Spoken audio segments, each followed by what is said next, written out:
En cuanto a la construcción del tercer templo, es algo que cada judío observante está pidiendo todos los días, varias veces al día.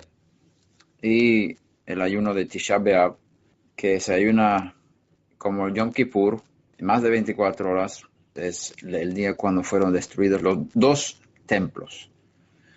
Y estamos pidiendo al Eterno que reconstruya el templo.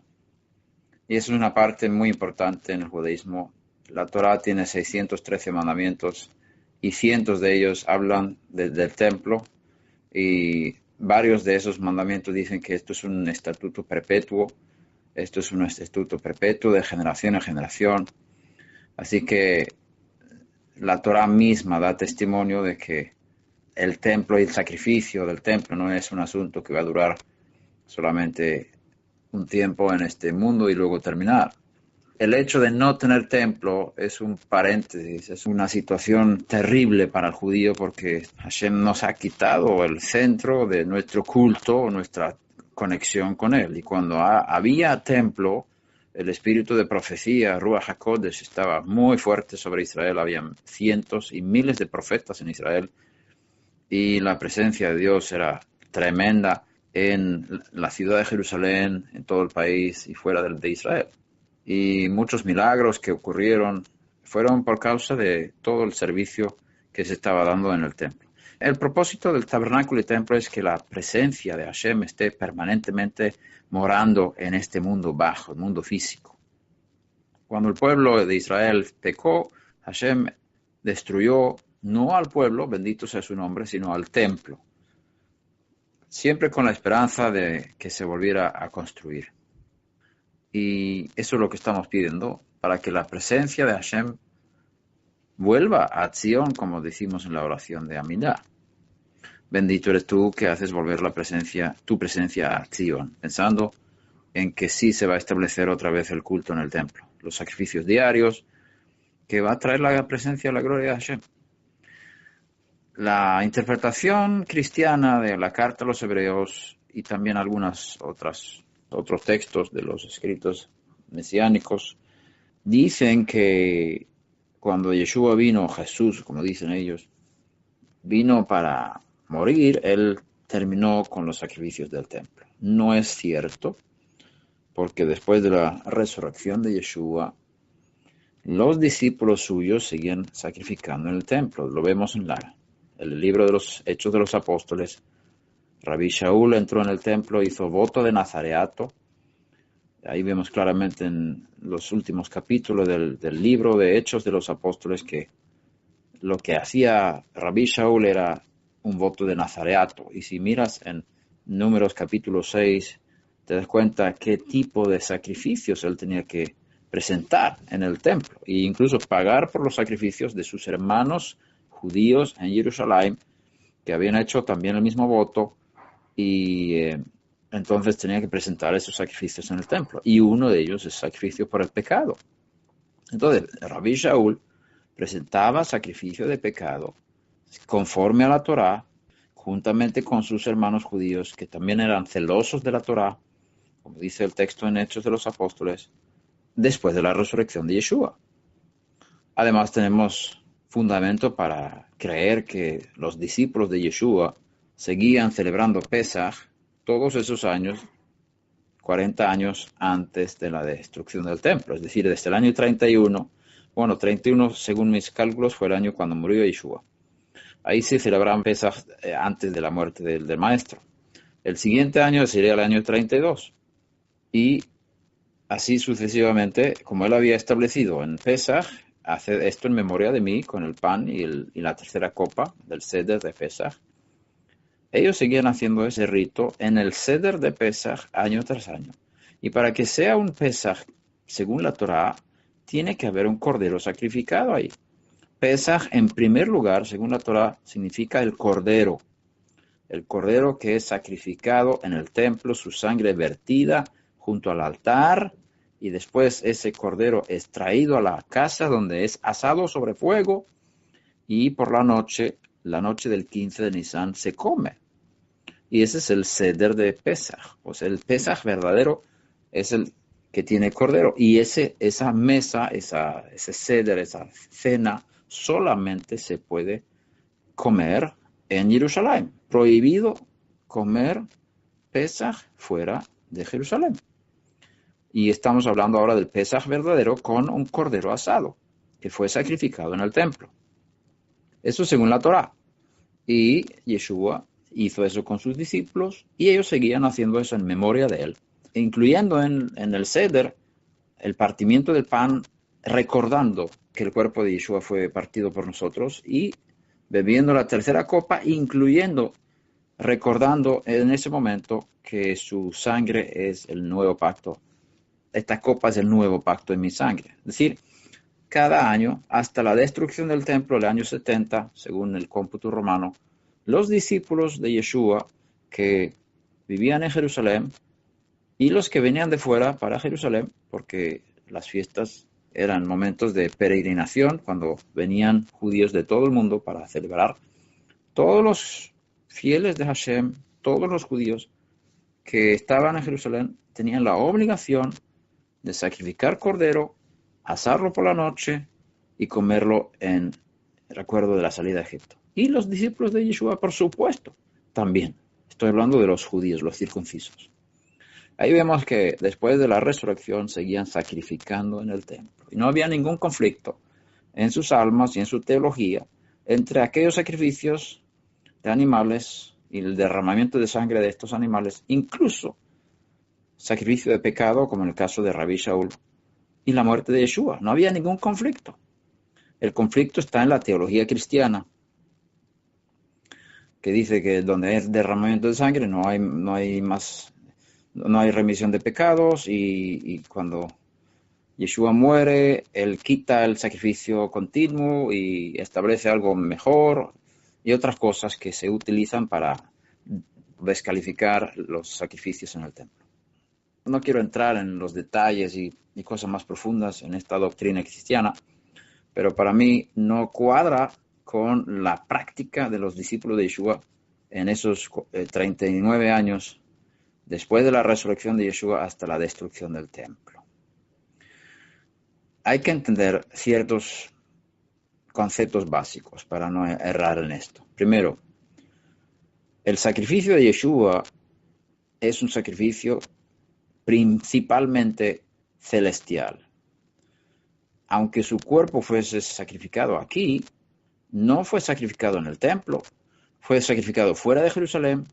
Su sangre fue llevada después de la resurrección hasta el lugar santísimo en el cielo. Y él fue introducido como sumo sacerdote celestial, basado sobre la vida indestructible que había recibido con la resurrección. Entonces, el sacrificio de Yeshua es, en primer lugar, en relación con el templo celestial, no el templo terrenal, porque aquí abajo los sacerdotes, Kohanim, hijos de Aarón, y los levitas eran los encargados en ese trabajo. Yeshua no era Kohen, no era sacerdote, no era levita, era de Yehudá, de la tribu de Judá. Por eso él no podía oficiar en este servicio aquí. Es decir, su sacrificio es en otra dimensión, y eso está profetizado por los profetas. Entonces, la dimensión celestial, donde él presentó su sacrificio, donde él entró con su propia sangre, purifica en esos niveles, en esas esferas superiores celestiales, la impureza de los objetos celestiales y el culto celestial. Y también prepara a los hombres para poder entrar en la presencia de Hashem espiritualmente en el templo celestial. Y de la misma forma como Aarón, a Cohen, el sumo sacerdote Aarón, fue ungido y sus hijos fueron ungidos el mismo día, eso fue lo que pasó en el día de Pentecostés, en Hechos 2.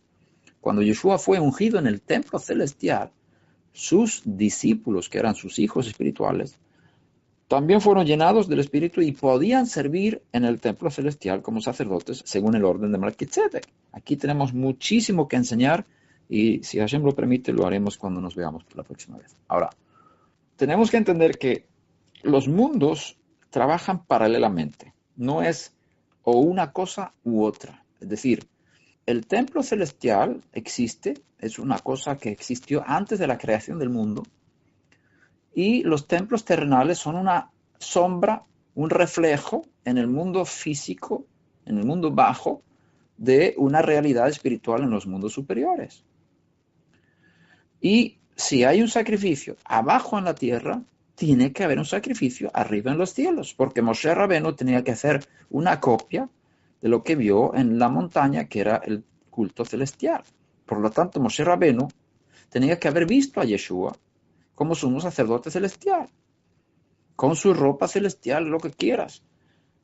Aunque lo celestial no es materia, no es como nosotros lo captamos, pero en principio sí. Por lo tanto, Hashem nos ha dado el tabernáculo y los templos como ilustración más concreta, más material de las verdades más profundas en los aires, en los mundos celestiales, los mundos superiores, que es el verdadero tabernáculo, como dice la carta a los Hebreos. Verdadero significa duradero, permanente, eterno. Y el tabernáculo aquí ya no existe. Existió unos 400 años, pero ya el material del tabernáculo se destruyó. El primer templo se destruyó, el segundo templo se destruyó. Y estos templos aquí abajo son sombras de lo celestial, que es lo verdadero y duradero. Entonces, cuando hay un servicio en el templo abajo, es un reflejo de lo que hay arriba. Y no contradice de ninguna manera. Lo que hace el servicio aquí abajo es traer aquí a este mundo esa presencia, esa Shejinah, esta gloria que está en los cielos, como estamos pidiendo también, si seguimos fielmente la oración de nuestro Maestro, hágase tu voluntad como en el cielo, aquí en la tierra. Es decir, los templos y los sacrificios son para traer aquí a este mundo los efectos de los sacrificios celestiales. Ahí está Mashiach. El Mesías es el Cordero Celestial. Es llamado así en el libro de Revelación, que habla del culto celestial. Él es el principal sacrificado y también el sumo sacerdote. Él es el templo, Él es el tabernáculo, Él es el velo, Él es el arca, Él es todo ahí. Son diferentes aspectos de Mashiach que tenemos ahí. Los dones del Espíritu son los diferentes objetos en el templo. Entonces, el culto celestial existe paralelamente con el culto terrenal. Y no hay ninguna contradicción entre una cosa y otra. Yo diría más, los sacrificios en la tierra desatan los efectos de los sacrificios celestiales. Es decir, el que presenta una ofrenda en el templo por su pecado o por otras cosas, está activando el sacrificio de Yeshua para que Hashem pueda perdonarle sus pecados. Y tú preguntas, ¿y por qué necesitan sacrificio para eso? ¿No sería suficiente pedirle perdón al Eterno por ese pecado y recibir el perdón por los méritos de Yeshua que fue sacrificado? Sí, efectivamente, en estos 2000 años que no hemos tenido templo, cuando una persona se arrepiente de sus pecados, todos los judíos que se arrepienten de sus pecados en Yom Kippur y otros momentos, son perdonados por el Eterno por los méritos y el sacrificio de Yeshua que está en los cielos. Es la única base, y también antes de venir Él, es la única base para perdonar los pecados en toda la historia humana. Como está escrito en Revelación 13:8, el Cordero que fue sacrificado antes de la fundación del mundo. O sea, que ya era un hecho en el cielo, el sacrificio de Yeshua, pero ahora se manifestó en el mundo, en el tiempo, 4000 años después de la creación. Y eso también lo vemos en todo el servicio del Pesaj, que tenían que designar el cordero el día 10 de Nisan y sacrificarlo el día 14. Ahí son 4 días, pero el cordero ya estaba designado para cada familia. Cada familia tenía que decir el día 10, ese cordero lo vamos a matar el día 14. El cordero ya estaba condenado a muerte el día 10. Y el día 14 se realizó para poder comerlo la noche del 15. Esos 4 días hablan de 4000 años. Es decir, Yeshua ya fue designado antes de la fundación del mundo para morir por los pecados del mundo, por Israel y las naciones. Y vino 4000 años más tarde, 4 días más tarde, 4000 años, 4 días, lo mismo, en el aspecto profético de Hashem. Pero los efectos de su sacrificio ya existían en tiempo de Adán y Eva, que es que Hashem perdona los pecados por los méritos de ese sacrificio, que iba a venir 4 días más tarde, porque ya estaba designado. También lo dice Pedro en su carta. que Él fue designado antes de la fundación del mundo. Y las obras de Hashem estaban ya listas desde antes de la fundación del mundo. Incluso la obra de salvación, obra de redención por el pecado. Lo que pasa es que no se realizó en este mundo físico hasta 4000 años después. Es decir, los que vivían antes de Yeshua recibieron perdón de sus pecados por los méritos del sacrificio de Yeshua. Y los que vivían después también recibimos por los méritos del sacrificio del Cordero de Dios, que es un sacrificio único y eterno en los cielos, el perdón de nuestros pecados. ¿Por qué entonces hacía falta tabernáculo y templo y otra vez otro templo? Porque Hashem quiere enseñarnos los detalles del culto celestial. Es una manera didáctica, si podemos usar un poco de palabra griega, una manera de enseñarnos las verdades y entender que alguien tiene que morir por causa de mi pecado. Y no es el animal que quita el pecado, es Hashem que quita el pecado. Es Hashem que a través de su cordero quita el pecado del mundo. Pero los sacrificios son importantes. No solamente son para enseñar al pueblo la importancia del pecado, ellos activan de forma tremenda y poderosa la realidad del perdón del pecado. Lo que Yeshua hizo es atraído de forma poderosa en la vida de la persona que sacrifica un animal. Y eso le trae poder para poder vivir en victoria sobre el pecado. Y otras muchas cosas que están relacionadas con el sacrificio. Que no es solamente sacrificio por el pecado. Hay otro tipo de sacrificios, de alabanza. Y todos los sacrificios, como dice la palabra sacrificio en hebreo, korban, están relacionadas con una cercanía de Hashem. Es decir, korban viene de la palabra karav. Karov es cerca, lehakrib es acercar, korban es sacrificio. Es decir, tú pones un animal delante de Hashem, cortas las venas, sacas su sangre y eso te acerca al Eterno. A través de ese sacrificio, tú te acercas a Él y Él se acerca a ti. Es una manera de acercarse al Eterno. Y ese principio está vigente en toda la creación. No hay otra forma de acercarse al Eterno sino a través de un sacrificio. No necesariamente tiene que ser sacrificio de animales, pero puede ser sacrificio de tomar tiempo en oración, ayuno, entregar dinero.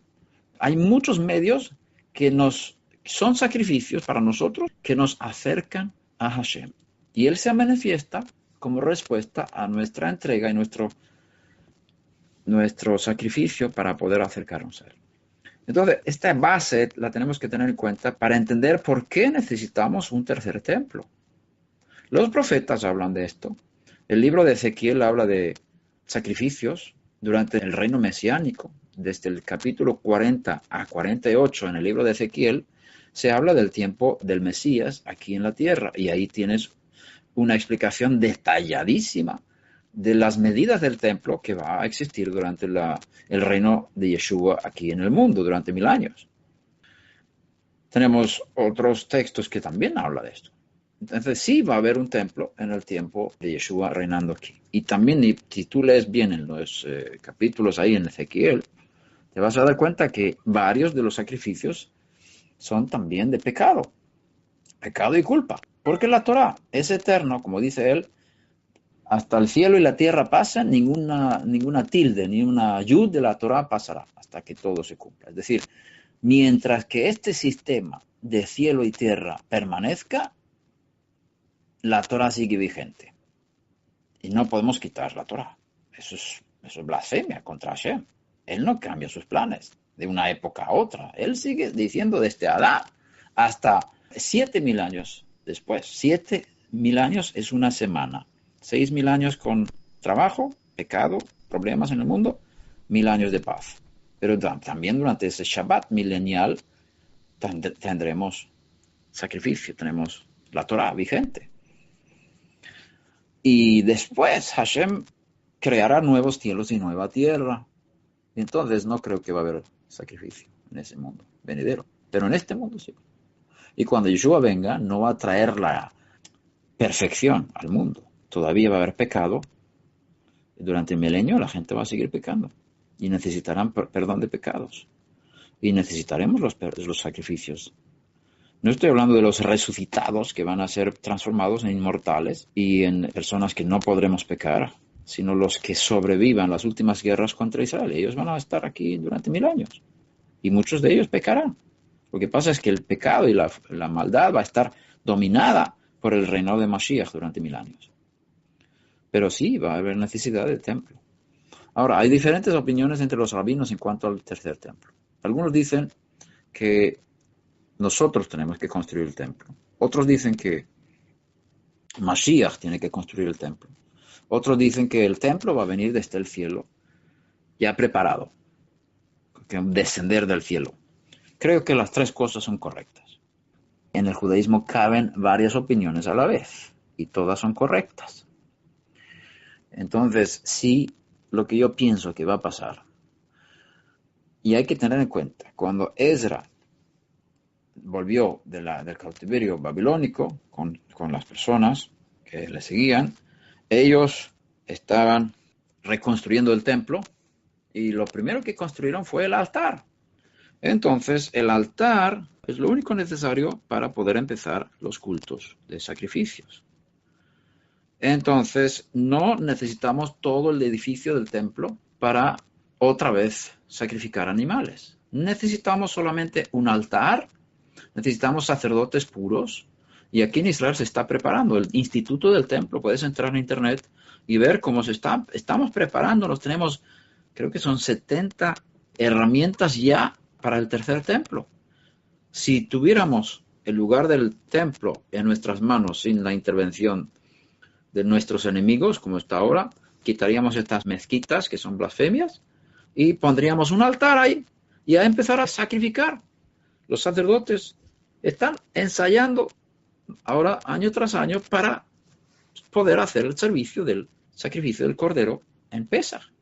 Necesitamos un altar nada más y podemos empezar.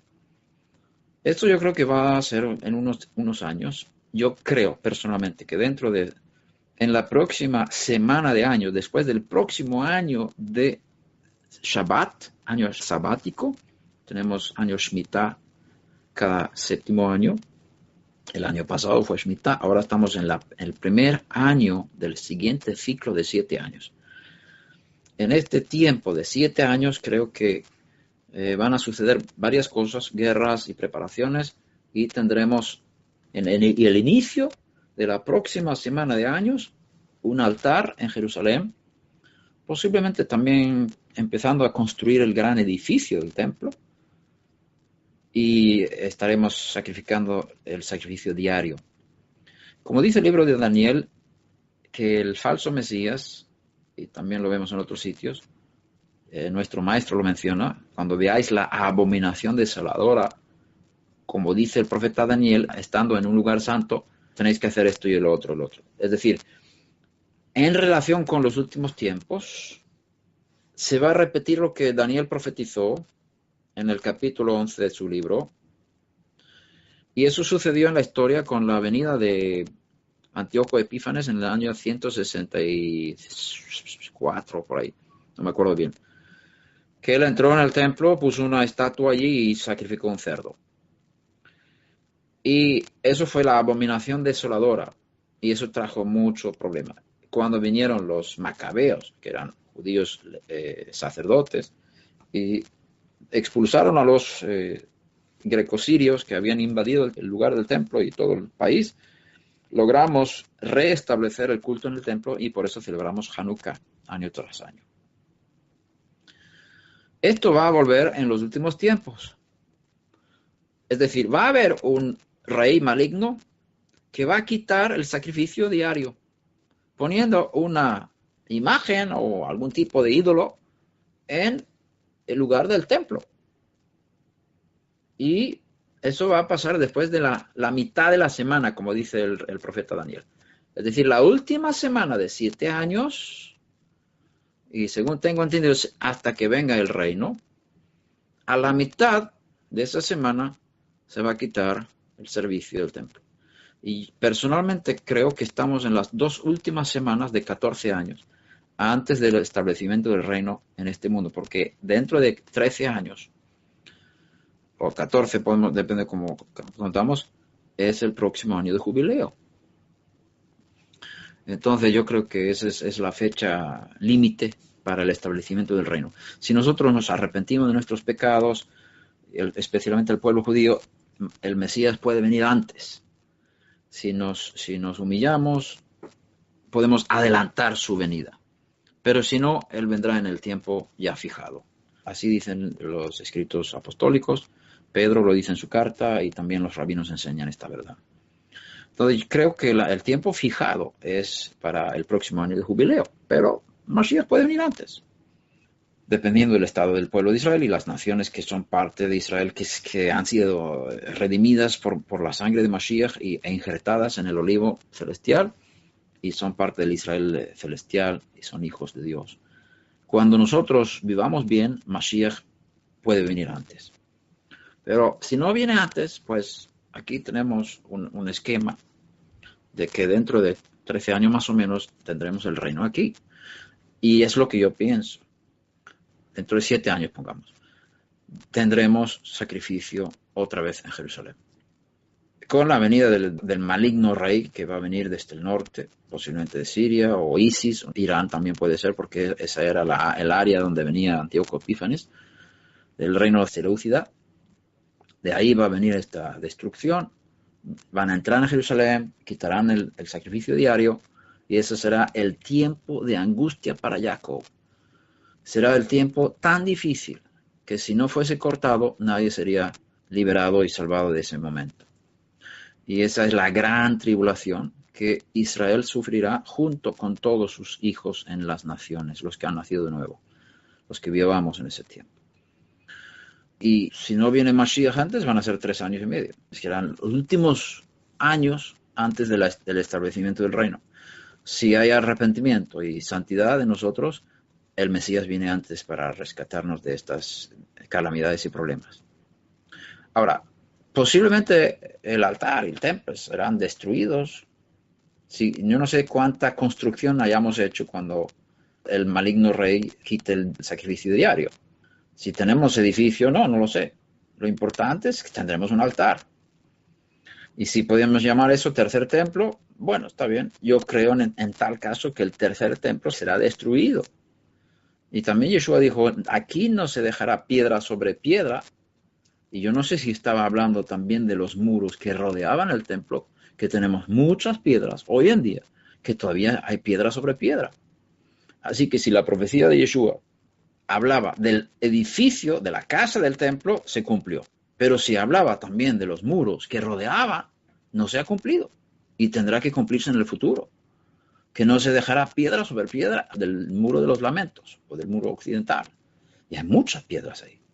Entonces, posiblemente esa área sea destruida totalmente en este tiempo de la gran tribulación. Y en ese caso, lo que sería el tercer templo, parte del tercer templo, desaparecería. Entonces, Mashiach tendría que reconstruir el cuarto templo o reparar el tercer templo que fue destruido en este tiempo. Y lo que pienso que después del milenio vendrá el templo de Dios desde el cielo. La Nueva Jerusalén, como dice el libro de Revelaciones. Pero yo no creo que ese templo tenga sacrificios de sangre. O sea, es un nivel diferente. Es otra cosa. Entonces, este es mi punto de vista. Por supuesto, puedo revisar todo esto y cambiar mi opinión. Estoy de camino, aprendiendo cada vez más y intentando entender los profetas. Y si Hashem me da más luz, pues yo estoy dispuesto a cambiar. Pero esto es lo que yo pienso en estos momentos. Y os lo comparto, espero que sea para aclaración y bendición y ánimo, que el Mesías está por venir muy pronto. Bendito sea Hashem por eso.